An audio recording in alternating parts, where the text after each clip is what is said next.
Hey everyone, it's Mitch. The housing market continues to be extremely hot, and this is happening even after we are rapidly approaching the winter months, which traditionally speaking is a colder or a slower period when it comes to the housing market in general. But if you look at the data, or if you're somebody who's actually looking to move into a new home, you wouldn't feel this fact pattern, okay? Considering how rapidly houses are getting sucked up in the market, considering how rapidly or how much higher buyers are willing to pay for a given home relative to what the house was actually listed at, or considering the amount of risk that buyers are willing to take, where they're effectively waiving all contingencies, that is what's actually taking place in the market, okay? And that's what I want to talk about in this video.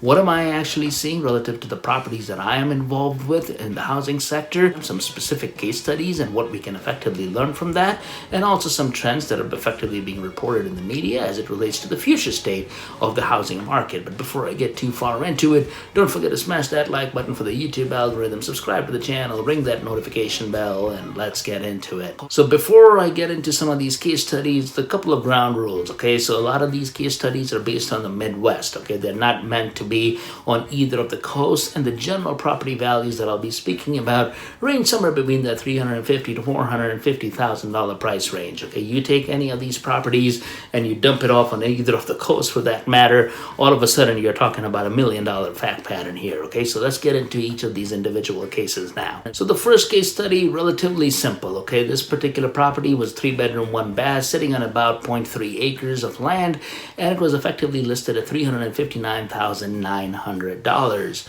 The house was relatively old. It was built back in the 1960s to 1970s, and this property effectively sold or closed at $400,000. The key differentiator when it came to this particular property in terms of why the buyers actually won that particular bid was because they waived all contingencies. This was actually a multiple offer type of property, but since they waived all contingencies, inclusive of home inspections and things such as that, is the main reason or the main differentiator in terms of why they actually won this property. The next situation or the next case study is a little bit more interesting and a little bit more complicated, so just please bear with me.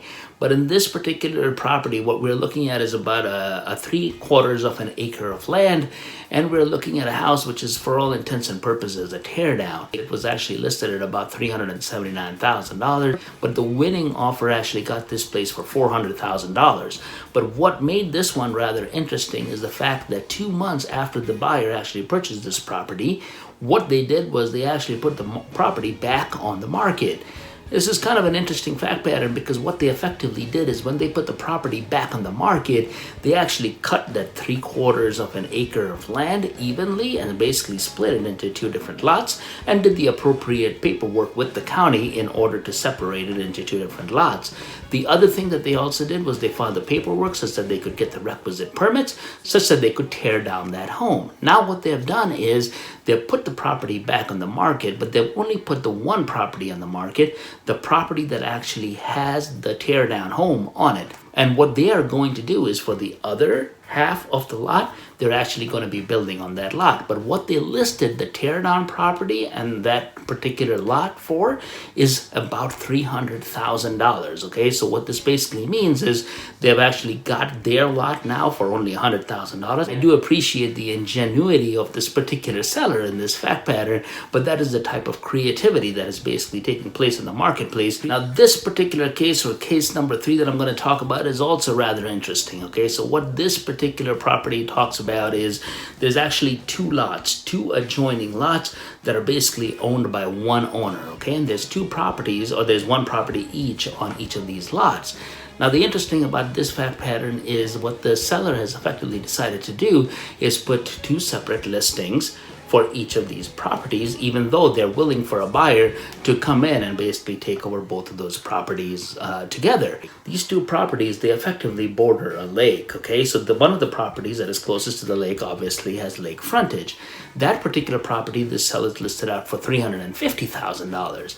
The adjoining property, which is of course further removed from the lake, the sellers basically put that particular property for $275,000. So the total combined value over both of these properties is actually $625,000.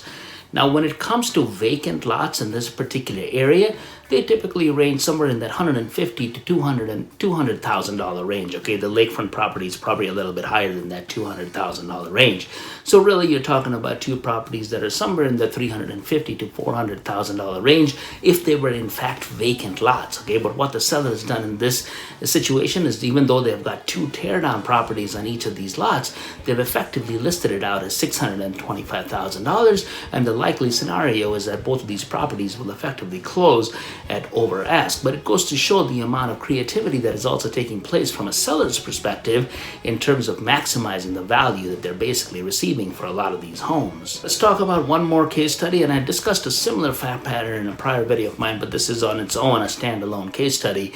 This particular property was something that I call the mold house again, okay, and this property effectively sold for $30,000 over ask. Okay, it had visible mold in it. It was effectively disclosed to have visible mold in it. But what makes this even interesting is, even though it was sold for $30,000 over ask, the buyers of the property, they effectively took away all contingencies. And this shows the level of desperation that is out there in terms of some of these buyers in order to buy this property, because not only did they go over ask, they effectively got a mold-ridden property and they took that off the market for basically no contingencies, no home inspection, nothing like that. So what can you kind of like get out of this, right?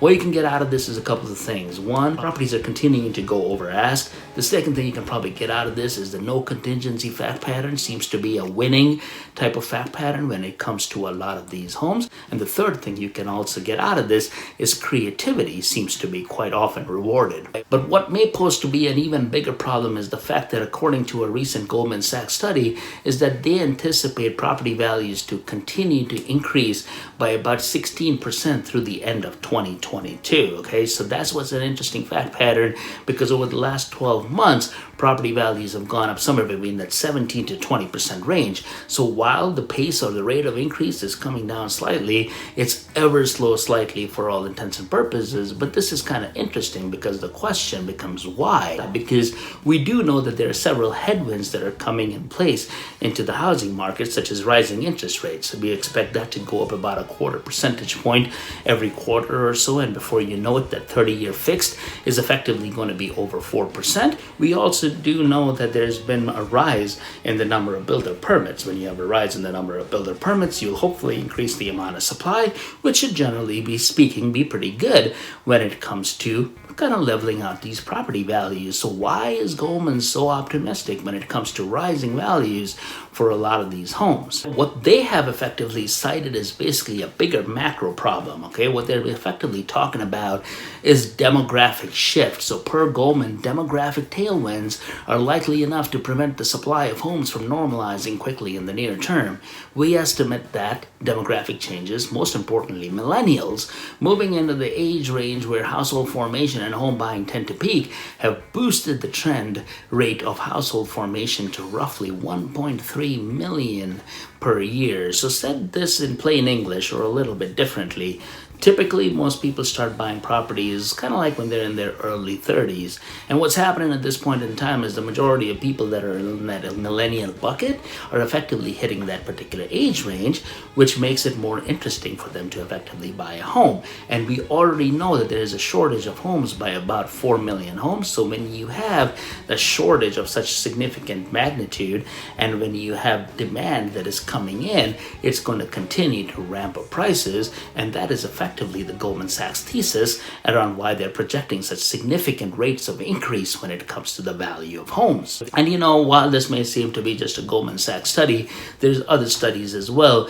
which are perhaps not as aggressive as Goldman's, but they're also citing a continued increase in the value of homes. Now, at least from my perspective, you know, when it comes to buying some of these properties, I'm not willing to be one of those folks that are effectively going to throw caution to the wind. I'm not one of those people who are effectively going to be willing to waive all contingencies, but I do understand that lots of people are not in the same circumstances effectively that I would be in. But I will keep you updated as I continue down my own purchase journey, and also continue to give you perspective in terms of what is some of the incremental data out there. So don't forget to like and subscribe, and I will of course see you in the next one. Just tell me what to